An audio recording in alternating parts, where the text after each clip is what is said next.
आज यहाँ पलामू प्रमंडल में आपके द्वार के इस प्रमंडलीय स्तर कार्यक्रम में हमारे साथ उपस्थित हमारे सहयोगी मंत्रिमंडल के मंत्रीगण, यहाँ उपस्थित विधायकगण, यहाँ उपस्थित पलामू प्रमंडल के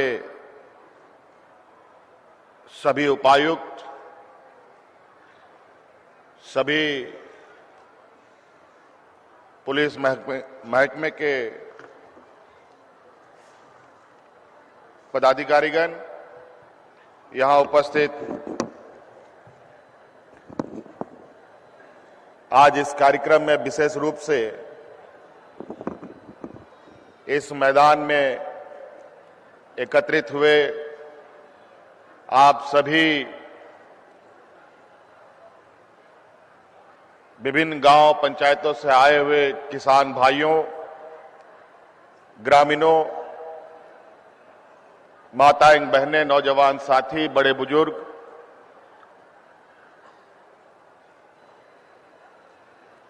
आप सबका इस कार्यक्रम में पहुंचने के लिए बहुत बहुत शुक्रिया अदा करते हुए अपनी ओर से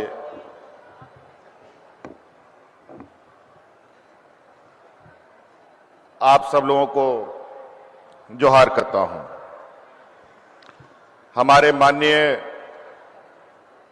विधायकगण, मंत्रीगणों ने बहुत सारी बातें रखी है और आपको पता है कि ये कार्यक्रम जो आज यहां आयोजित है, ये कार्यक्रम आपके पंचायतों में भी चल रहा है। उसी का ये एक बड़ा रूप है और कहीं कहीं उन पंचायतों में भी हम लोग औचक निरीक्षण भी कर लेते हैं और ये प्रमंडलीय स्तर पर ये कार्यक्रम आयोजित करने का उद्देश्य ये है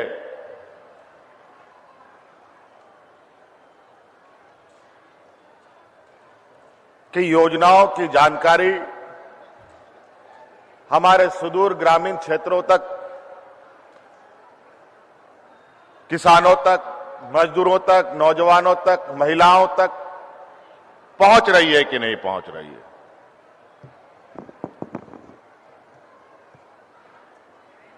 हमारा ये झारखंड एक ऐसा राज्य है जहां जंगल, पहाड़, नदी, नाला, यहां का भौगोलिक बनावट बहुत ही कठिन है। कई जगहों पर तो कभी पदाधिकारी जाते ही नहीं। जब पदाधिकारी ही नहीं जाते तो सरकार की योजनाओं की जानकारी कैसे मिलेगा ग्रामीणों को? और हमारे ग्रामीण बेचारे इतने गरीब, दबे कुचले, शोषित, पीड़ित कि शहर में आने के नाम पर 50 बार सोचना पड़ता है। पता नहीं जाने के बाद 150 रुपया, 150 रुपया खर्चा करने के बाद ब्लॉक में हमारा काम होगा कि नहीं, जिला मुख्यालय में हमारा काम बनेगा कि नहीं, ये कह पाना बड़ा मुश्किल होता था।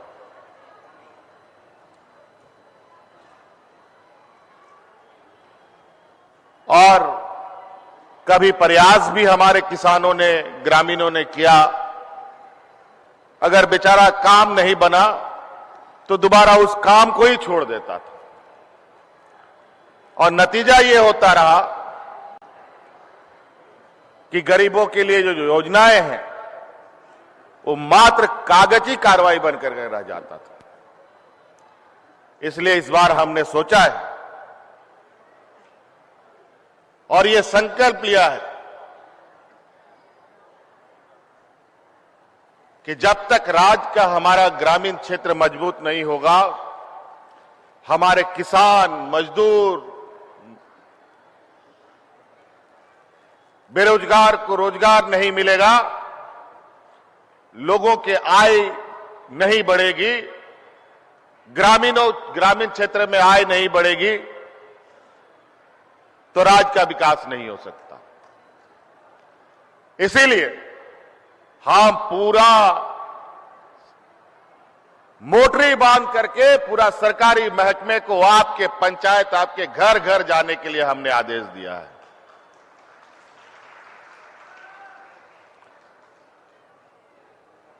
और इस बार जो भी योजनाएं हम तैयार कर रहे हैं, सबसे पहले प्राथमिकता में हमारे ग्रामीण क्षेत्रों के लोग ही हमारे सोच में रहते हैं।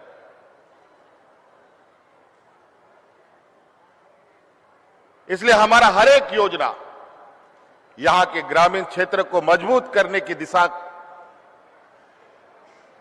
और दशा तय करेगी। झारखंड में लगभग 80% लोग हमारे ग्रामीण क्षेत्रों में रहते हैं और उसमें भी झारखंड का 80% लोग ग्रामीण क्षेत्रों में खेती बाड़ी से ही उनका गुजर बसर होता है। तो निश्चित रूप से हमें कोई भी बातें सोचनी पड़ेगी तो पहले ग्रामीण क्षेत्र से उठ के सोचना पड़ेगा, तब राज्य के विषय के बारे में सोचा जा सकता है।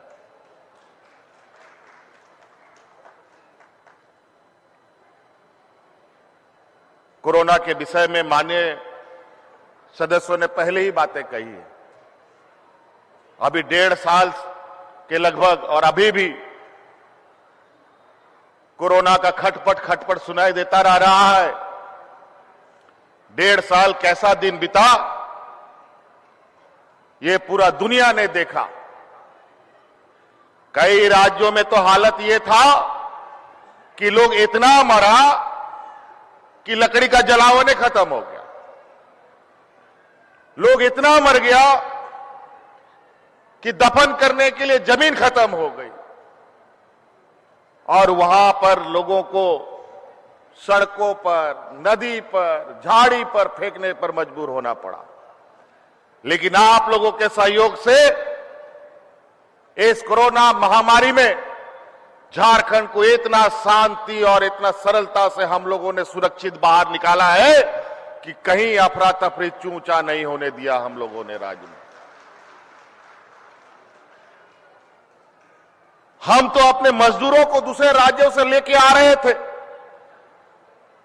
हवाई जहाज से, ट्रेन से, बस से, ना जाने क्या क्या चीज से।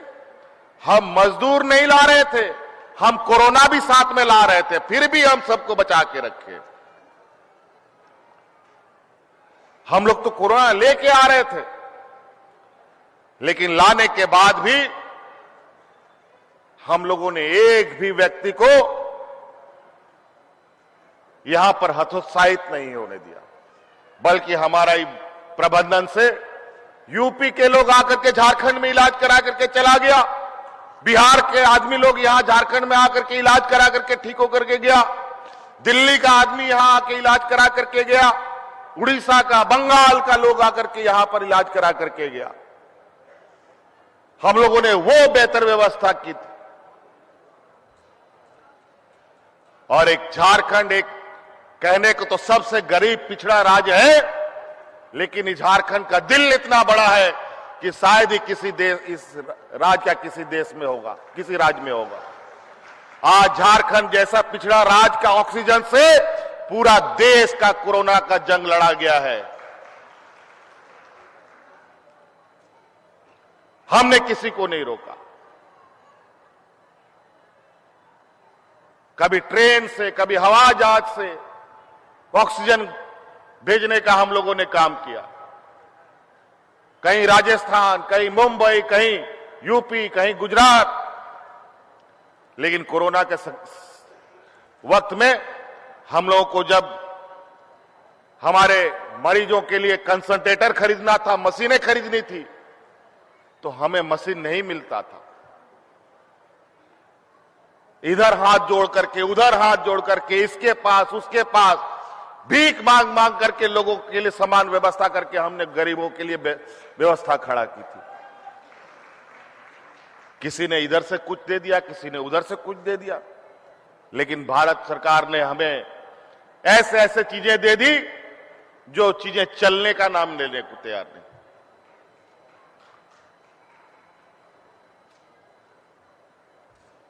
चलिए छोड़िए, जो बीत गई सो बात गई। हम लोग बहुत संतुष्टि व्यक्ति हैं। झारखंड के लोग बहुत ही सीधा और सरल है, लेकिन ऐसे तकलीफों को भूलने की जरूरत नहीं है। इससे सीख लेने की आवश्यकता है। विपत्ति बोल करके नहीं आता है, और विपत्ति से सामना करने के लिए एक मजबूत हौसले की आवश्यकता होती है, दृढ़ संकल्प की आवश्यकता होती है। हम लोग सोते नहीं थे रात में।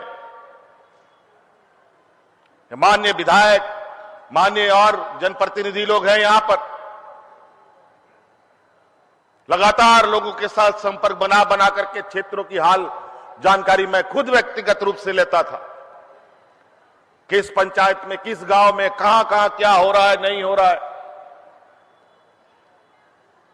और मैं उन महिला समूह को सलाम करूंगा कि उस जो कोरोना काल में अपने गांव गांव पंचायत में खाना बना करके लोगों को मुफ्त खाना खिलाने का काम करती थी।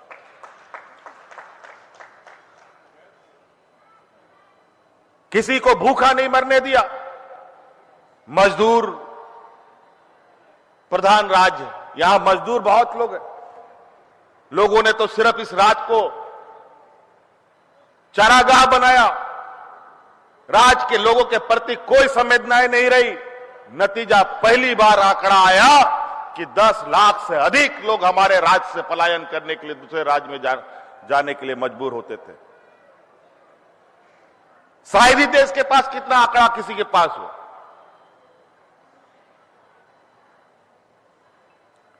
हमारा मजदूर अगर एक दिन नहीं मजदूरी करेगा तो उसका चूल्हा भी नहीं जलता है बेचारा।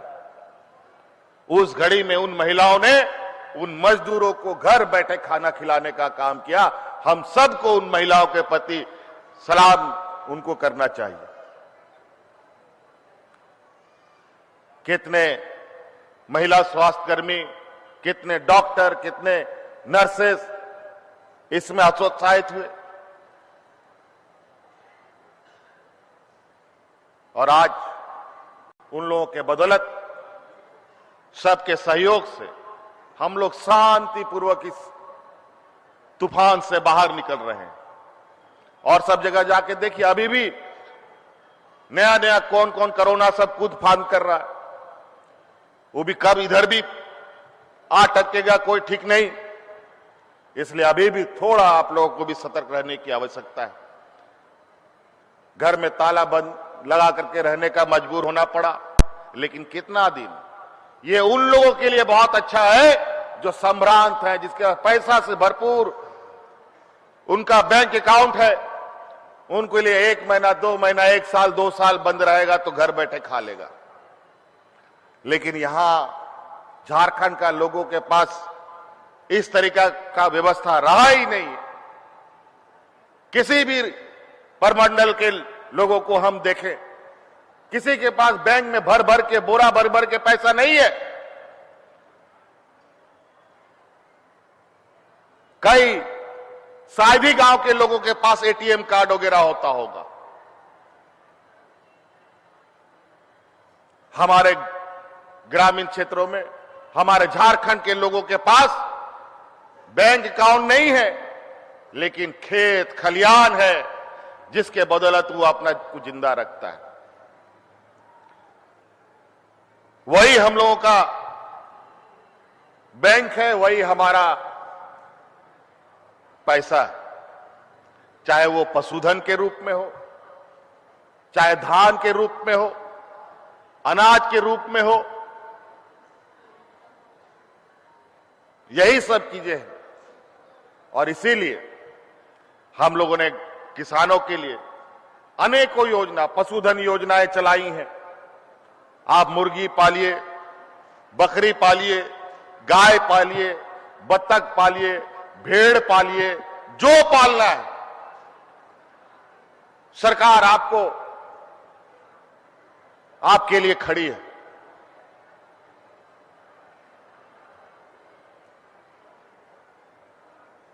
मुख्यमंत्री रोजगार सृजन योजना के तहत हमारे हुनरमंद नौजवानों के लिए सरकार स्कॉर्पियो बांट रही है, सरकार मैजिक बांट रही है, सरकार पिकअप वैन बांट रही है, सरकार ट्रैक्टर बांट रही है। हुनरमंद चाहे महिला हो चाहे पुरुष हो, आपको होटल चलाना है उसके लिए मदद, आपको सैलून चलाना है उसके लिए मदद, कुछ भी आपको जो इच्छा है वो काम कीजिए, सरकार आपके लिए खड़ी है। और विशेषकर महिलाओं के लिए फूलो जानो योजना हम लोगों ने चालू किया है कि आपको जो इच्छा है, आपके हाथ में जो कला है उस कला को लेकर के सरकार के पास आइए, आपको उसमें मदद करने की गारंटी देती है। चाहे आप सिलाई मशीन का दुकान खोलिए, सिलाई कढ़ाई का दुकान खोलिए, चाहे मुर्गी फार्म खोलिए। आज हम लोगों ने कमजोर बच्चों को यहां पर 6 अंडा खिलाने का निर्णय लिया है, लेकिन हम लोग का अंडा आता कहां है? दूसरा राज्य से लाना पड़ता है हमको खरीद कर। आप लोग यहां मुर्गी फार्म क्यों नहीं खोलते हैं? आप लोग मुर्गी फार्म खोलिए, आपके जिला के डीसी, आपके पदाधिकारी आप ही के यहां से अंडा खरीदने का एग्रीमेंट करेगी। मुर्गी भी हम देते, अंडा भी आपका खरीदेंगे। क्यों हम दूसरे राज्यों को पैसा हम दें? हम वो पैसा क्यों ग्रामीणों को ना दें? अनेकों ऐसी चीजें हैं।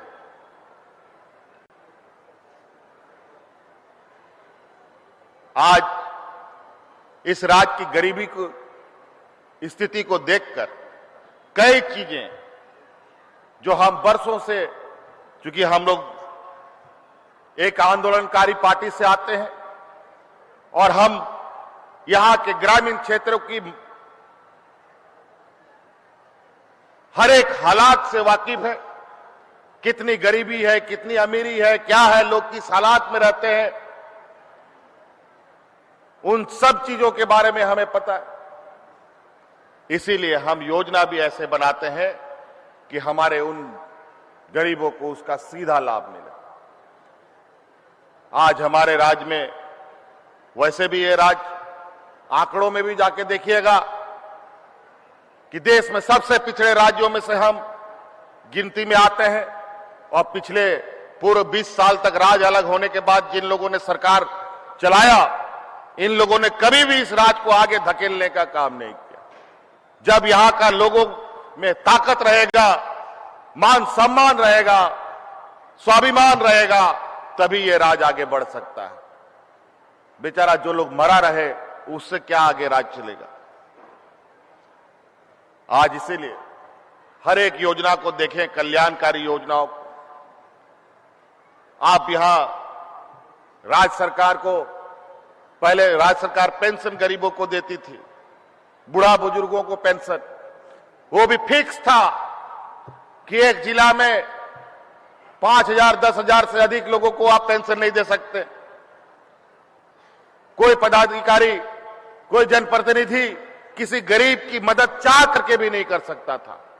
बहुत अधिक से अधिक होगा तो एक बार अपना पॉकेट से 1,000 रुपए दे करके उसको बोलेगा चले जाओ, इससे ज्यादा नहीं।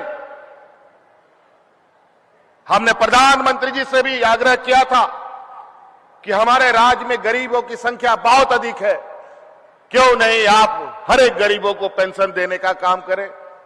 क्या इस देश में इतना पैसा का कमी हो चुका है कि गरीबों को हम लोग पेंशन नहीं दे पाए, बूढ़े बुजुर्गों को? लेकिन कोई जवाब नहीं आया।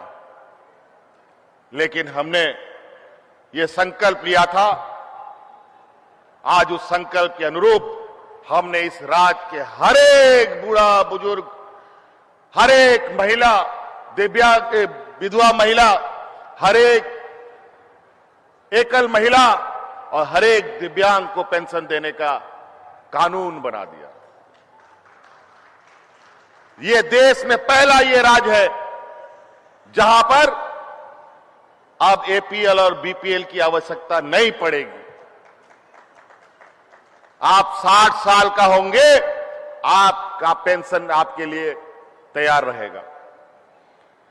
दिव्यांग कभी का भी हो, छोटा हो, बड़ा हो, बूढ़ा हो, बुजुर्ग हो, महिला हो, पुरुष हो, कोई भी हो, उसको पेंशन मिलेगा। और एकल महिला जो अकेले रहती है, किसी कारणवश कोई शादी नहीं करता है, किसी कारणवश कोई महिला को कोई छोड़ देता है, तो उस महिला को भी हम लोग पेंशन देने का काम करेंगे। ये हम लोगों ने कानून बनाया।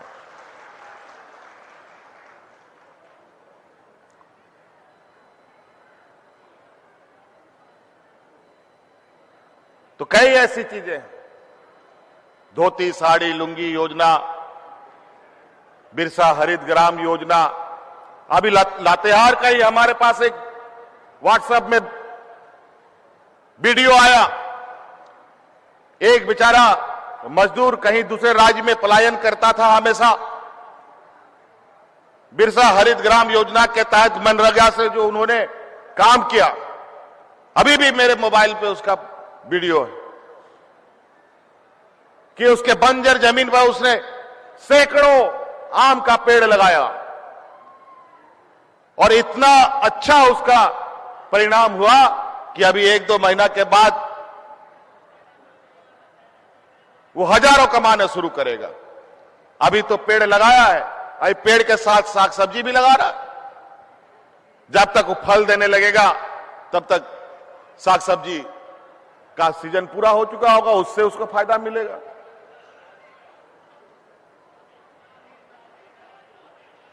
मुफ्त में 1 रुपया पैसा उसका खर्च नहीं हुआ, सारा पैसा उसने मनरेगा से लिया।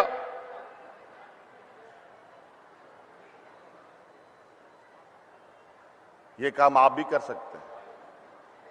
हम क्यों क्या खोजने के लिए दूसरे राज्यों में जाते हैं? नौकरी करना क्यों चाहते हैं? पैसा कमाने के लिए। व्यापार क्यों करते हैं? पैसा कमाने के लिए। पैसा क्या करना है? घर परिवार चलाना है, पेट भरना है। उसके कई तरीके हो सकते हैं नौकरी के अलावा।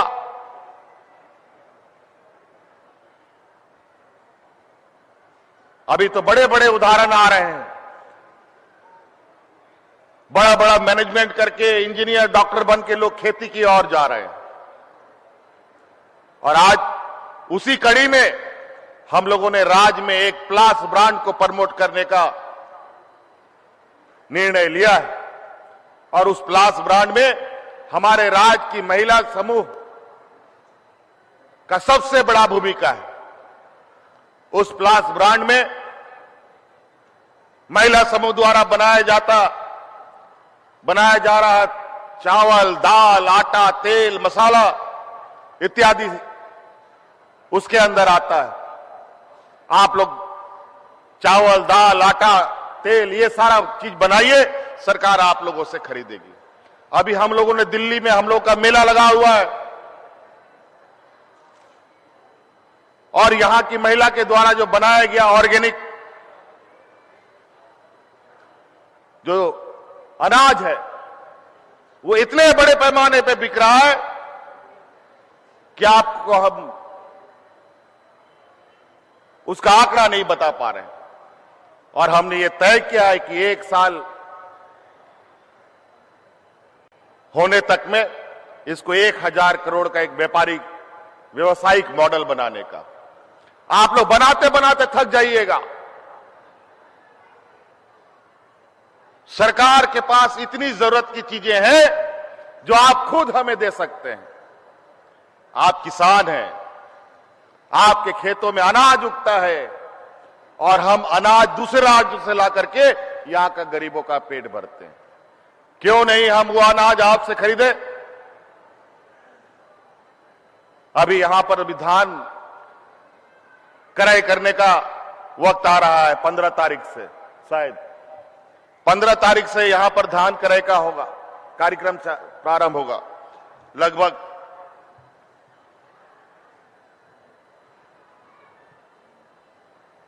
250 रुपये प्रति क्विंटल के हिसाब से आप लोगों का धान क्रय होगा, खरीदा जाएगा। और इस धान क्रय के क्रम में विशेषकर पलामू प्रमंडल से बहुत ही उसमें मकड़जाल हुआ करता था। कभी एफसीआई घुसा हुआ है, कभी लैंप्स घुसा हुआ है, कहां पैक्स घुसा हुआ है, किसानों को सही समय पर पैसा ही नहीं मिलता था। हमने कल ही इसका पूरा समस्या का निदान कर दिया है। अब विभाग लोन लेकर के किसानों को पूरा पैसा पेमेंट करके धान खरीदने का काम करेगा। अब आपको आधा अधूरा करने का जरूरत नहीं है। अब एफसीआई का मुंह देखने का जरूरत नहीं है।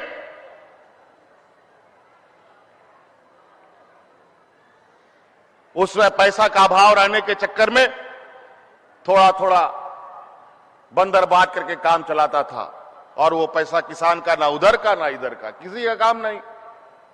इसलिए हमने इसका समस्या ही जड़ से हटा दिया।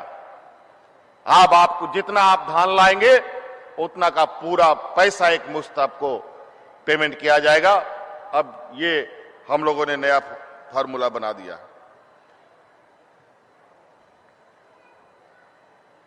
और यहां पर राइस मिल की भी बातें आई हैं। मैं आपको बता दूं, हम लोगों का हर एक कोना पर नजर है, जहां जो चीजें किसानों से जुड़ा हुआ है, मजदूरों से जुड़ा हुआ है, महिला सशक्तिकरण से जुड़ा हुआ है, बेरोजगार नौजवान से जुड़ा हुआ है, उन सभी चीजों पर हमारी पैनी नजर है। अभी ये बात सही है कि राज्य में चावल बनाने का जो मिल है, राइस मिल है, वो बहुत कम संख्या में है। अभी उस पर बहुत तेजी से काम करते हुए अभी 14 राइस मिलों का टेंडर अभी 2-3 दिन में होने जा रहा है, और 29 दिसंबर को उसका आधारशिला हम लोग रखने जा रहे हैं। और राज्य और पूरे राज्य में ये एक पहला चरण है। ये अभी और बढ़ाएंगे उसको, ताकि यहां के किसानों को छत्तीसगढ़ और दूसरे दूसरे राज्यों में जाने की आवश्यकता ना पड़े, और यहां का हर एक किसान का धान सही मूल्य पर क्रय किया जा सके, सरकार को मिल सके। इसलिए इस विषय पर भी हमारी नजर है। अभी कल परसों ही सारा चीज हम लोग करते करते आगे बढ़ रहे हैं। जो 1.5 साल, 1.25 साल हम लोग घर के अंदर ताला लगा के बैठे रहे, तो इसका मतलब ये नहीं कि हम लोगों ने काम नहीं किया। हमने होमवर्क करके बैठे हुए हैं। अब सबको धरातल पर उतारने का हम लोग का काम चल रहा है। उसी कड़ी में आपका ये डाल्टनगंज शहरी जलापूर्ति योजना लगभग 150 करोड़ का बन के तैयार है, जो अगला कैबिनेट में आने जा रहा है।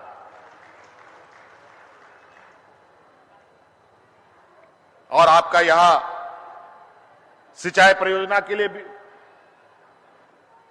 आपका सोन कन्हार पर लगभग 1200-1300 करोड़ रुपए की योजना पर काम चल रहा है।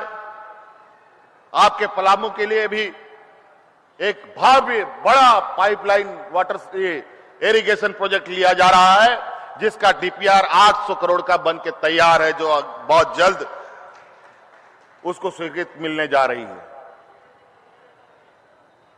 पलामू प्रमंडल हम लोग का हमेशा शेडो एरिया में रहा है। बरसात के वक्त भी बारिश ठीक से नहीं हो पाती है।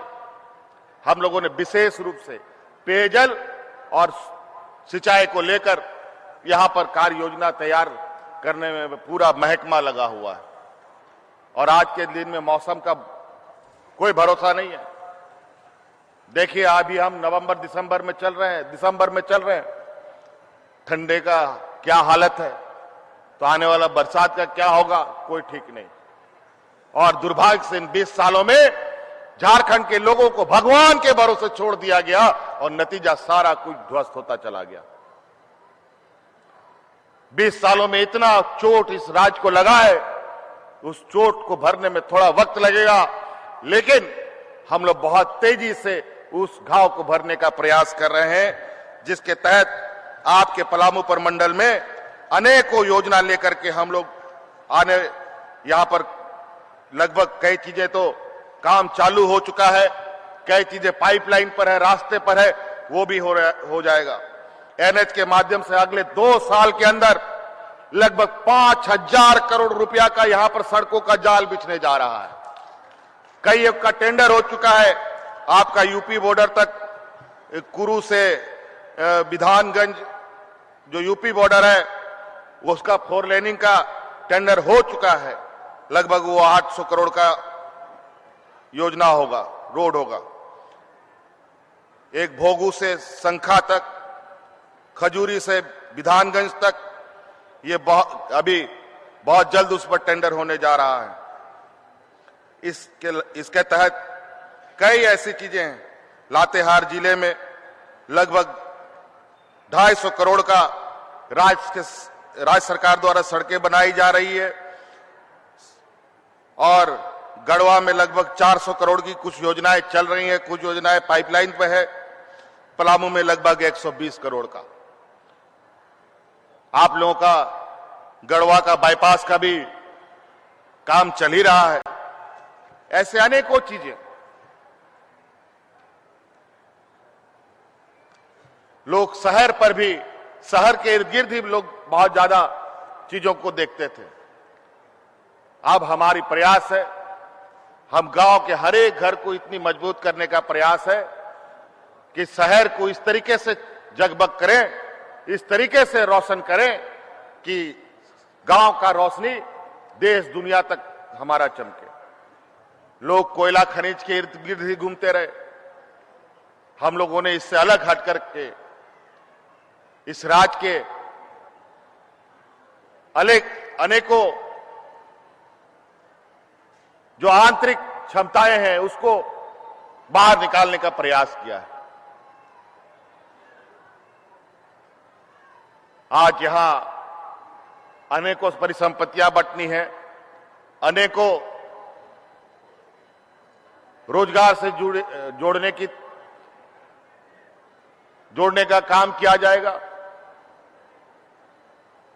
लेकिन यही खत्म नहीं है सफर, अभी तो हम लोगों ने शुरू किया है। बस कोरोना का एक अचानक आ धमकना, इस तरीके से विपत्ति आना निश्चित रूप से हम लोगों के लिए, इस राज्य के लिए बहुत पीड़ादायक होता है। लेकिन इसके साथ साथ यहां के लोगों में जो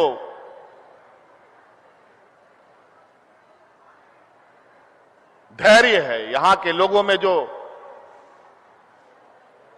सहन शक्ति की जो क्षमता है, मैं समझता हूं कि हम लोग बड़े से बड़े समस्या का समाधान निकाल लेंगे, बड़े से बड़े तूफान का सामना कर सकते हैं। अभी बड़े पैमाने पर इस राज्य में हमारे आने वाली पीढ़ी के लिए, हमारे नौजवानों के लिए एक रोजगार सृजन का अवसर आएगा। आप लोग भी इससे जुड़ने का काम करें और इतने सारी योजनाएं सरकार के द्वारा चलाए जा रहे हैं। आज सरकार आपके घर, अपने दरवाजे पर पहुंच रही है।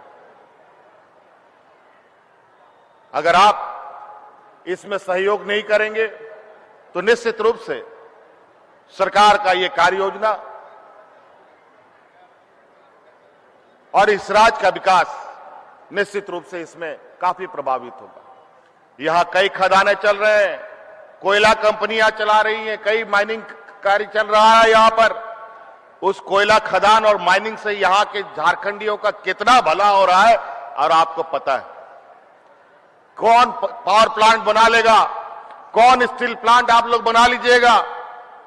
पता चला जिस तरीके से भारत सरकार लगातार राज्य के खनिज संपदाओं को नीलाम करने के लिए एन केन प्रकारेण लगी हुई है। इस कोरोना काल में भी जहां लोग घरों में भी बंद थे, उस समय भी इन लोगों ने कोयला का ऑक्शन किया। हमारे लाख मना करने के बाद भी कि इस महामारी में सही मूल्य नहीं मिलेगा, महामारी को खत्म होने दीजिए, हम लोग बाजार में अच्छे लोगों के साथ इसका व्यापार तय करेंगे। लेकिन इन लोगों ने अपने व्यापारी साथियों को बढ़ावा दे करके उस समय भी कोयला का नीलामी करके हमें अपने अधिकारों से वंचित करने का प्रयास किया। अभी कल परसों भी मंत्री आए थे, भारत सरकार के कोयला मंत्री। हमने कहा कि ये कंपनी तो आ जरूर रही है, लेकिन आप लोग आजकल कंपनी नहीं काम करती है, उसका एजेंट, उसका आउटसोर्स से उसका काम होता है। और आउटसोर्स कहां से आता है कुछ पता ही नहीं चलता है। लोहा लक्कड़ मशीन तो लाता ही है, मजदूर भी दूसरे राज्य से लेके आ जाता है। अजीब हालत। हमने कहा अगर आउटसोर्सिंग में अगर 75% से कम हमारा मजदूर होगा तो वो उद्योग नहीं चलने देंगे, उस माइंस को नहीं चलने देंगे। उन्होंने आश्वासन दिया है और वहां 1 करोड़ तक का जो भी ठेका टेंडर निकलेगा वहां के स्थानीय और विस्थापितों के ही बीच में बटेगा, दूसरा कोई बाहर का आदमी नहीं लेगा।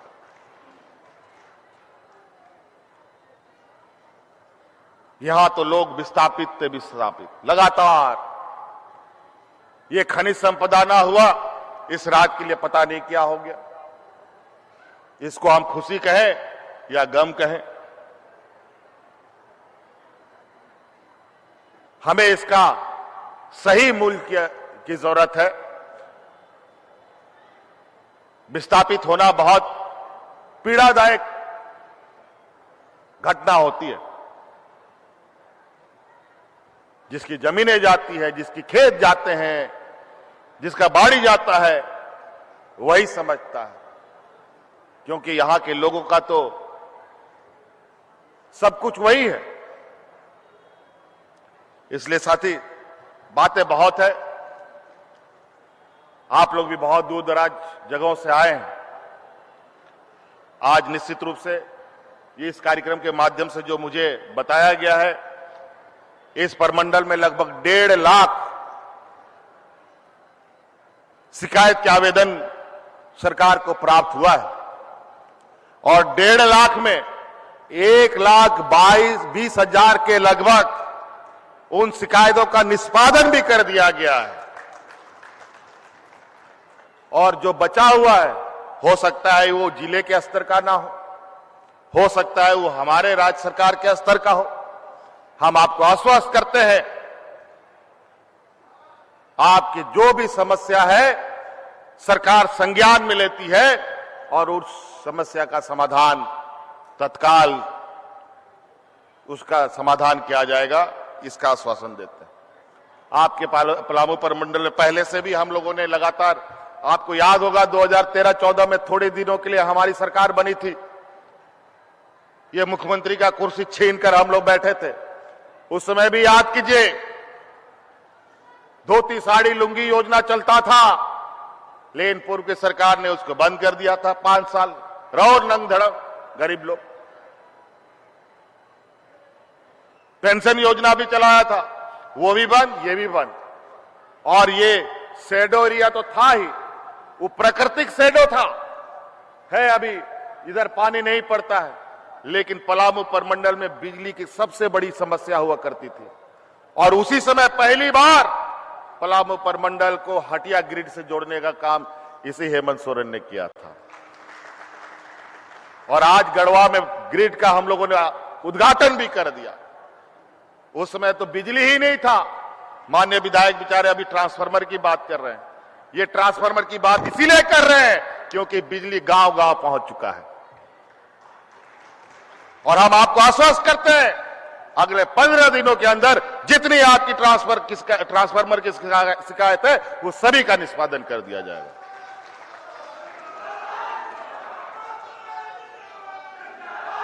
कई एक ऐसी चीजें हैं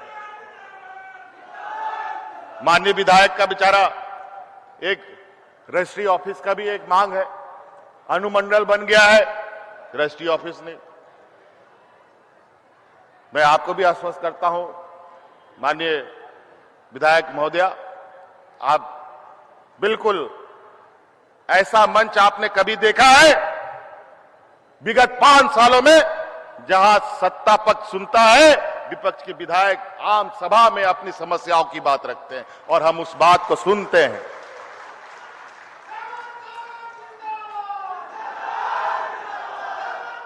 और हम उन बातों को सुनते हैं और वो जन सरोकार से जुड़ी बातें हैं, चाहे सत्ता पक्ष के लोग हों चाहे विपक्ष के लोग हों, उनकी समस्या का समाधान या हर एक व्यक्ति का समस्या का समाधान होगा, ये हम आपको आश्वस्त करते हैं। इन्हीं बातों के साथ हम अपनी बातों को समाप्त करेंगे। अभी और भी आगे बहुत सारे लंबे सफर तय करने हैं, लंबे कार्य योजना बनाने हैं।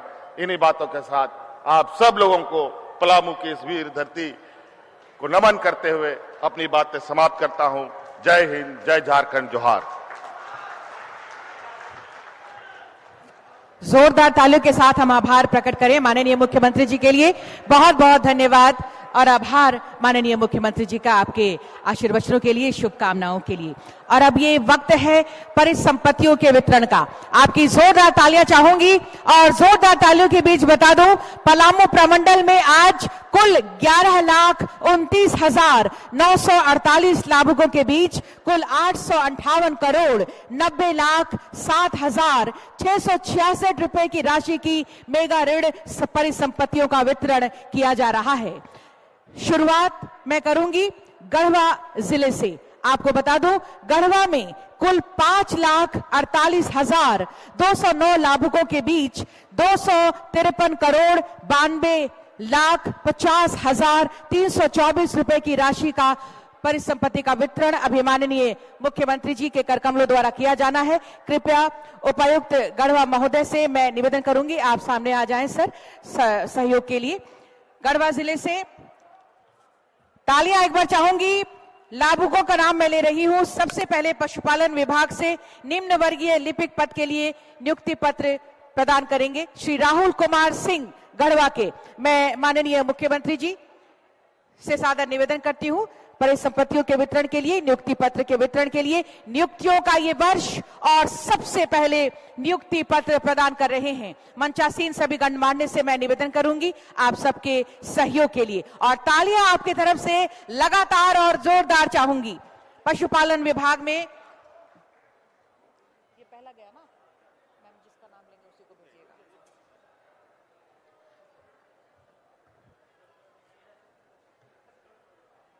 नियुक्ति पत्र श्री राहुल कुमार सिंह गढ़वा।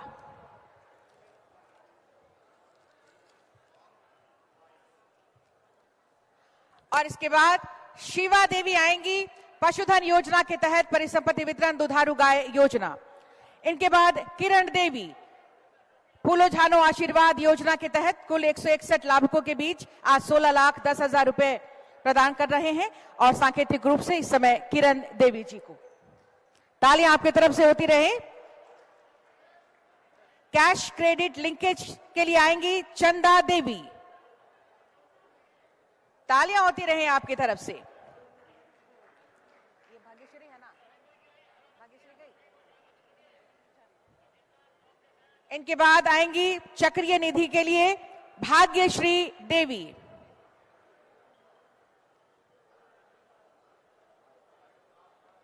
ये कौन है? हाँ ठीक है, तालियां होती रहे। और इनके बाद मैं आमंत्रित करूंगी सामुदायिक निवेश निधि के तहत नेहा देवी जेएसएलपीएस के अंतर्गत।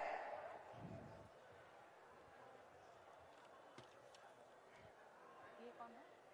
किसका नाम है? हाँ ठीक है, तालियां आपकी तरफ से होती रहे माननीय मुख्यमंत्री जी के करकमलों द्वारा, साथ में सभी हमारे मंचासीन अतिथिगण का सहयोग। चांदनी खातून केसीसी लोन वितरण के तहत चांदनी खातून।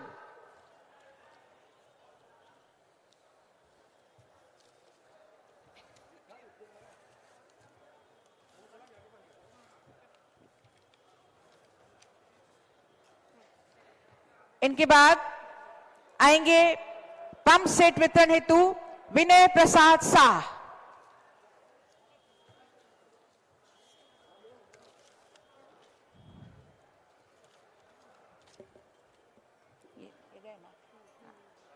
इनके बाद मैं आमंत्रित करूंगी, तालियां होती रहे आपकी तरफ से, स्प्रिंकलर सेट के लिए लाभुक आएंगे योगेंद्र कुमार। योगेंद्र कुमार गए? योगेंद्र कुमार गए? मैम योगेंद्र कुमार गए?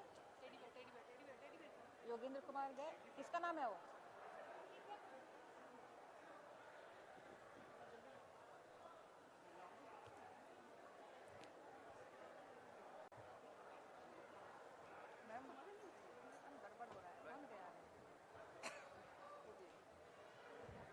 राजकुमार साहब,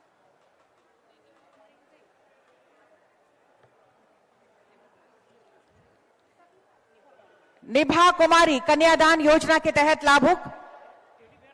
और दिव्या कुमारी है सर।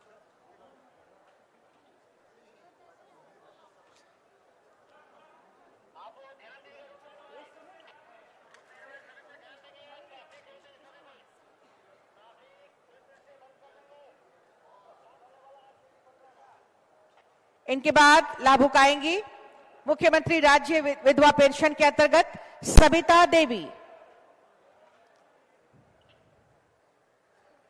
और सोनवा देवी भी है ना?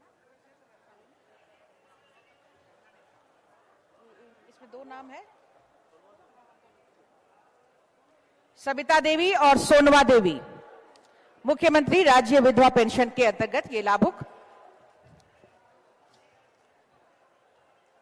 इनके बाद मुख्यमंत्री रोजगार सृजन योजना के तहत फयाज अंसारी जी लाभुक। और इसके बाद वन पट्टा के तहत कुतुबुद्दीन खान वन समिति अध्यक्ष। तालियां होती रहे आपकी तरफ से, ये आपके कल्याणार्थ इस समय परिसंपत्तियों का वितरण। और इसके बाद लातेहार जिले में कुल 18,095 लाभुकों के बीच आज 43,44,63,300 रुपए की राशि का वितरण उपायुक्त लातेहार महोदय से मैं निवेदन करूंगी सहयोग के लिए। सर आप आगे आ जाएं। कोविड ड्रेस वाला दीजिएगा ना, तो बोल दिया है कि राज्य सरकार ने अनाउंसमेंट किया है, परसों राज दिया जा रहा है, राज्य का पहला है। अच्छा, केसीसी लोन के तहत लातेहार जिला के लिए केसीसी लोन के तहत लाभुक आएंगे श्रीमती फलमनी देवी। शालिनी फलमनी देवी ये आती है। फलमनी देवी गई? फलमनी देवी गई? कौन जा रहा है? बताओ कि जाना चाहिए ना। देखिए जब नाम भी नहीं लिए और आरती देवी चली गई, ये फलमनी देवी कहाँ है? अभिनव वर्मा कहाँ है? क्या नाम है इनका? अच्छा, इनके बाद राजेंद्र टाना भगत कामधेनु डेयरी फार्मिंग योजना के तहत लाभुक दुधारू गाय वितरण के तहत। और महेंद्र टाना भगत दुधारू गाय वितरण के अंतर्गत लाभुक। इनके बाद बता के जाओ ना, बोलो अब बताओ नहीं। हाँ। इनके बाद बकरा विकास के तहत लाभुक श्री सकेश्वर कुमार राम, बकरा विकास योजना के तहत। सुनिए नाम बता के जाइएगा। ठीक। इनके बाद लाभुक आएंगे 3 पहिया वाहन के लाभुक श्री मनोज उरांव। इसके बाद ठीक, हाँ नाम बता के जाओगे ना, कंफ्यूजन नहीं होगा। तालियां हो आपकी तरफ से। इसके बाद मोटरसाइकिल के साथ आइस बॉक्स वितरण हेतु लाभुक मत्स्य विभाग श्री सुजीत उरांव। ये सुजीत उरांव है ना? सुजीत उरांव नाम बता के जाइए ना प्लीज। इनके बाद मैं आमंत्रित करती हूं नाव वितरण योजना के तहत लाभुक श्री भिखारी सिंह। इसके बाद वन पट्टा नाम बताओ। ठीक है। इनके बाद मैं आमंत्रित करती हूं वन पट्टा योजना के तहत लाभुक मनबहाल सिंह।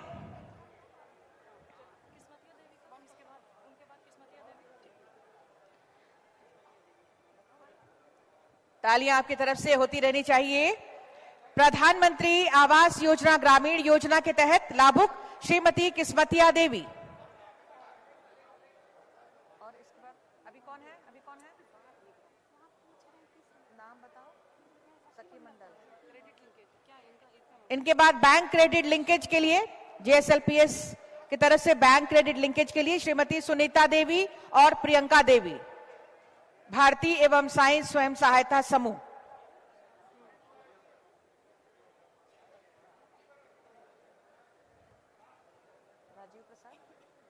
राजीव प्रसाद है, ठीक है।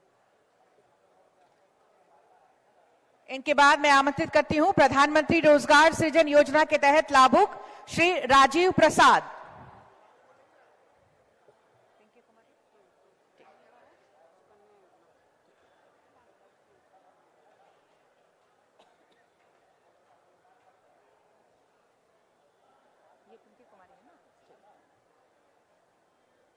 तालियां आपकी तरफ से होती रहे। श्री राजीव प्रसाद, प्रधानमंत्री रोजगार सृजन योजना। और इसके बाद सुकन्या योजना के लाभुक पिंकी कुमारी को मैं आमंत्रित करती हूं। सुकन्या योजना के तहत लाभुक पिंकी कुमारी।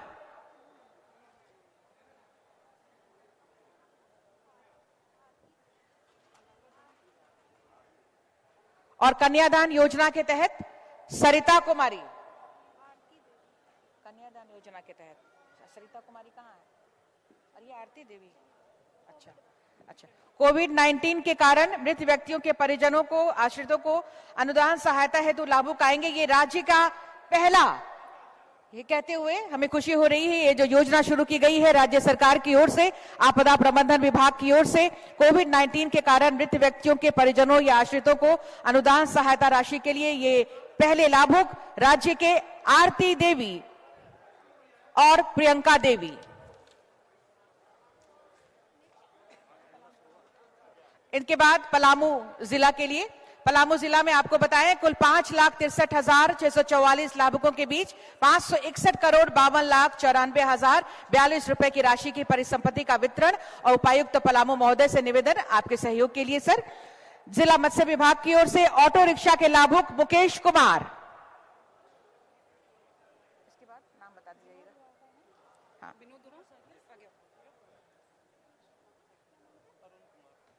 मोटरसाइकिल के लिए विनोद उरांव। लाइफ जैकेट, रुकिए।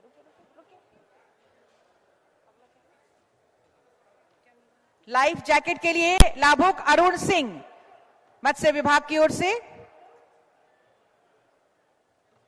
Life jacket. इसके बाद कृषि विभाग की ओर से 50% अनुदान पर सिंचाई हेतु पंप सेट के लाभुक मकसूद अंसारी।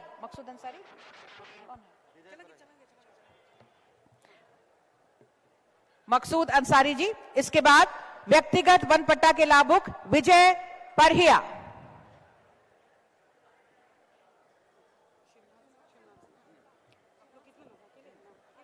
इनके बाद आएंगे सामुदायिक वन पट्टा के तहत शिवनाथ सिंह और कौवल ग्राम के सभी ग्रामीण। नेहरू देवी कहाँ? हाँ, रुकिए, वहां से हटने दीजिएगा, भीड़ है अभी से।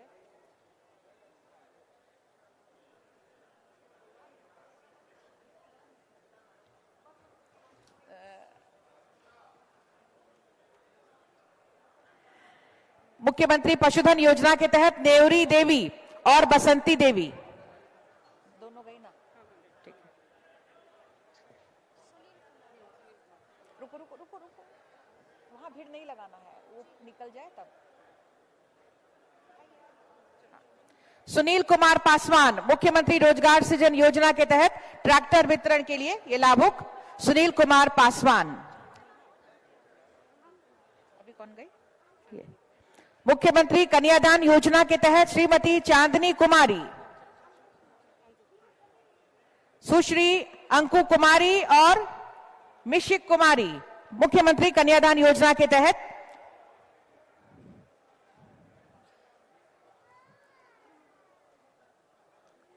मुख्यमंत्री सुकन्या योजना के तहत, और इसके बाद प्रधानमंत्री मातृ वंदना योजना के तहत श्रीमती नजमा खातून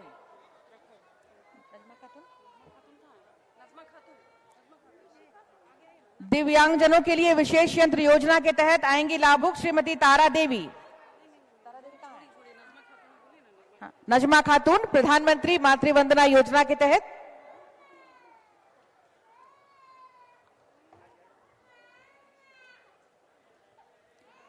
श्रीमती तारा देवी दिव्यांगजनों के लिए विशेष यंत्र योजना के तहत।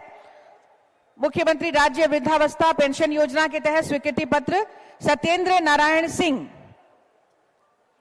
सत्येंद्र नारायण सिंह आप हैं, जाइए आगे बढ़िए ना। ये कौन है?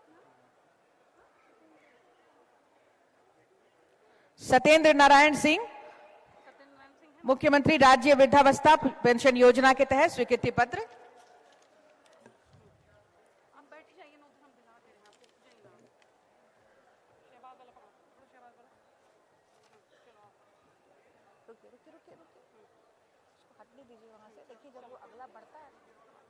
इनके बाद लाभुक आएंगे शाहबाज अंसारी, कयामुद्दीन अंसारी स्वामी विवेकानंद निःशक्त स्वावलंबन प्रोत्साहन योजना के अंतर्गत स्वीकृति पत्र आपको प्रदान किया जा रहा है।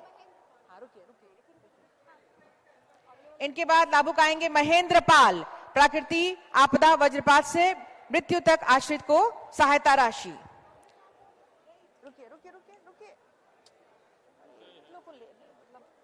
क्या बताएंगे। इनके बाद लाभुक आएंगे अवधेश राम, सड़क दुर्घटना से मृत्यु तक आश्रित को सहायता राशि।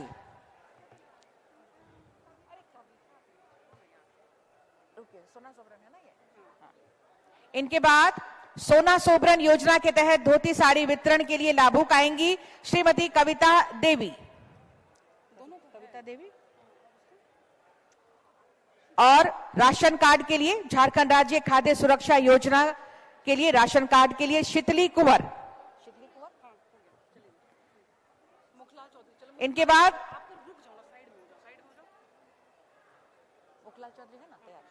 उनका वो पैक्स को कार्यशील पूंजी वितरण योजना सहकारिता विभाग की ओर से श्री मुखलाल चौधरी और सौर ऊर्जा चलित 5 MT मिनी कोल्ड रूम निर्माण योजना के तहत लाभुक श्री राजीव कुमार। दोनों गए? हाँ, इसके बाद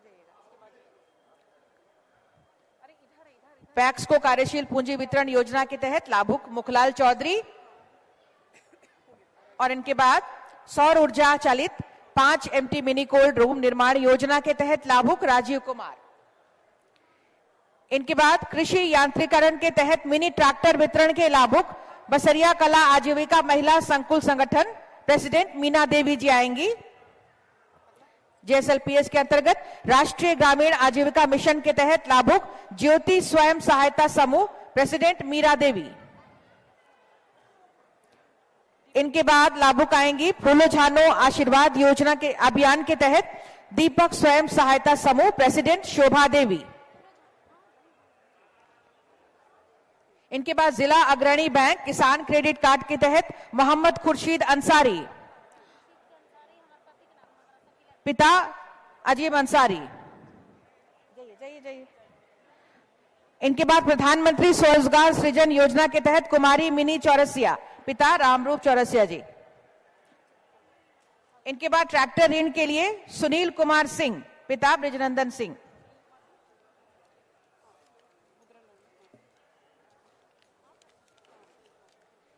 इसके बाद उग्रवादी हिंसा में मारे गए गैर सरकारी व्यक्ति के आश्रित को अनुकंपा लाभुक श्री रंजय कुमार, पिता स्वर्गीय कामेश्वर भुइया हरिहरगंज और कुमारी सरिता सिंह, पिता स्वर्गीय संजय सिंह उर्फ विश्वनाथ सिंह।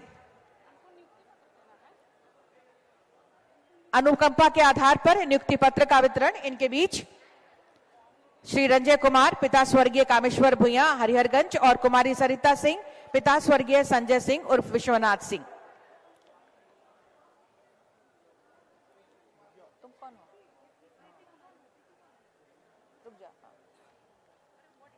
इनके बाद PMAY ग्रामीण योजना के तहत नियुक्ति पत्र प्रीति कुमारी,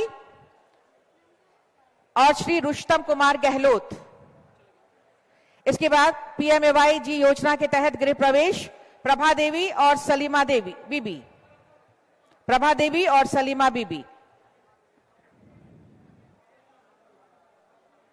पीएमएवाई ग्रामीण योजना के तहत गृह प्रवेश। इनके बाद मुख्यमंत्री पशुधन विकास योजना 500 ब्रॉयलर कुक्कुट योजना के तहत लाभुक रोशन कुमार कुशवाहा और मुख्यमंत्री पशुधन विकास योजना 2 गाय योजना के तहत रेणु देवी। स्वास्थ्य विभाग की ओर से मुख्यमंत्री असाध्य रोग उपचार योजना के तहत सत्येंद्र कुमार अग्रवाल और नियुक्ति पत्र के लिए स्वास्थ्य विभाग की ओर से नितिन सहाय, मनीष कुमार, निधि सिन्हा और रीमा सिन्हा सहाय। नियुक्ति पत्र नितिन सहाय, मनीष कुमार, निधि सिन्हा, रीमा सहाय।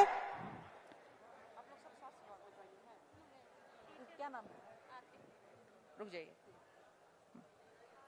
इसके बाद शिक्षा विभाग में